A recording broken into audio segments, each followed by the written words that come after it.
Dalam strategi SEO, terdapat 3 komponen penting yang perlu diberi perhatian, iaitu kata kunci, SEO on page dan SEO off page.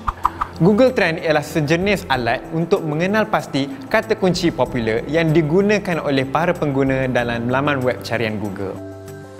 Cara yang paling mudah dan percuma adalah dengan menggunakan kelebihan, suggestion dan related search yang disediakan oleh Google. Google Keyword Planner pula adalah alat bantuan atau tool percuma yang membantu anda mencari kata kunci yang anda perlukan. Yang pertama, cari kata kunci dan idea kumpulan iklan berdasarkan perkataan yang menggambarkan produk atau servis anda, laman web atau kategori produk yang berkaitan dengan apa yang anda iklankan. Yang kedua, dapatkan statistik yang lepas. Misalnya, berapa kali pengguna internet menggunakan keyword tersebut atau berapa besar persaingan sesuatu keyword. Yang ketiga, dapatkan anggaran trafik.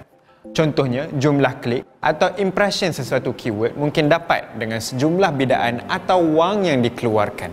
Anda juga boleh menambah beberapa keyword komersial kepada hasil keyword yang anda peroleh untuk menarik kelompok yang serius mahu membeli.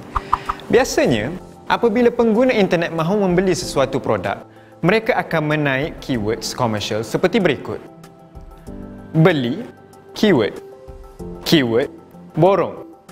Keyword, murah. Review, keyword. Discount, keyword. Keyword, penghantaran percuma.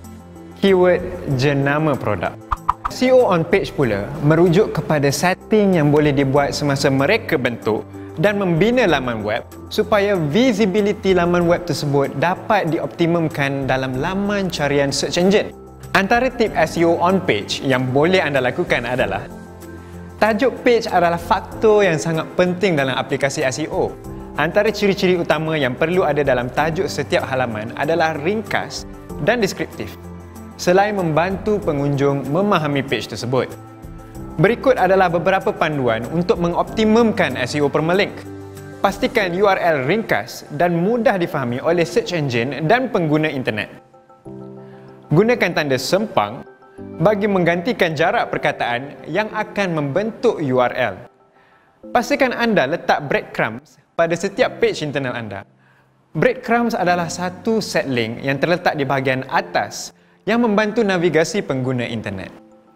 Laman web yang loading masa kurang 8 saat biasanya akan mendapat ranking yang lebih baik dalam senarai keputusan laman carian. SEO off-page lebih fokus pada apa sahaja aktiviti terutamanya kandungan promosi di luar laman web yang boleh membantu meningkatkan visibility laman web tersebut. Misalnya, pautan dari media sosial, forum online dan sebagainya.